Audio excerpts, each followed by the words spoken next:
We are back now with some delicious recipes for your holiday week. Country superstar Trisha Yearwood recently stopped by to share the secrets behind some of her favorite foods.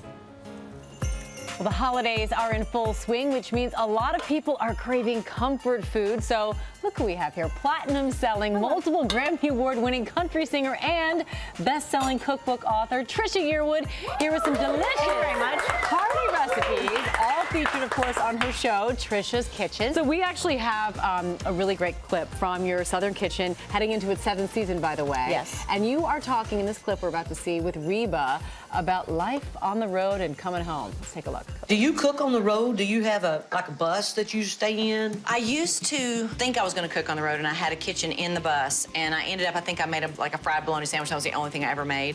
I will have to say, on this tour with Garth, we have a wonderful catering crew, and they've been making my recipes out of the book, so it's really cool. So I get to eat my cooking without having to cook it or clean it up, which is pretty awesome. I love that. That is the best of both worlds, and there's nothing wrong with a fried bologna sandwich. There is nothing wrong with that every now and then. And so, from the cookbook, Trisha's Table, we have one of your recipes. It's a chili casserole. Speaking of casserole? Yeah, this is a cornbread chili casserole, and this is my nephew Kyle at college. When he comes home, my sister always makes this for him. So I've got ground beef, lean ground beef and onions that I browned here. It's pretty simple to put together. I don't make things if they're hard.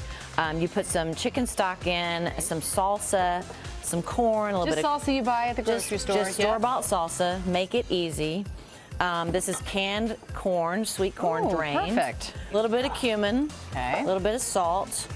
Some chili powder. Yum. Mix it all and together. You mix it all together, and then you press it into the bottom of a pan. Okay. Again, and this is the cornbread mix? This is the cornbread. Now I love to make homemade cornbread, but for this recipe, to make it super simple, this is a store-bought cornbread mix. You add a little bit of milk to it. So good. And then you top that, and then you bake it at 350 for about 45 minutes. Oh my God, that is so good. You can put a little cheese, a little sour cream on top if you want, and that's that. It doesn't even need it. It's fantastic. It does not. Oh, that is so good. And then a black-eyed pea dip, which sounds so incredible. Yeah, now this will be, I'll definitely serve this at New Year's because a lot of people think they don't like black-eyed peas. I used to bury them in the mashed potatoes for my husband because he does not like black-eyed peas. But now I make this dip, and you kind of puree them, and it's so I know good. It's so good. Trust me, if you don't think you like black-eyed peas, try the dip. Little onions in there. A little bit of onion, a little bit of jalapeno. Oh yeah, I'm getting that kick. That is amazing. Thank you. And then this is a woman after my own heart. When we're talking dessert, you're like cookies. Yeah. Show me what you got here. Everybody's got an easy chocolate chip cook recipe. I've got a bunch of them. This one actually is just, again, a super easy, and I use dark chocolate chips just for something a little bit different. A little healthier, too, A little bit healthier.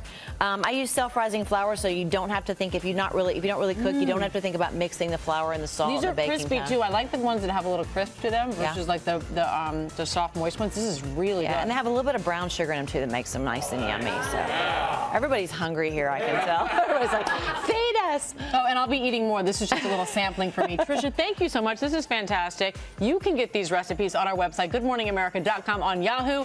Trisha's Southern Kitchen premieres Saturday, January 2nd on the Food Network.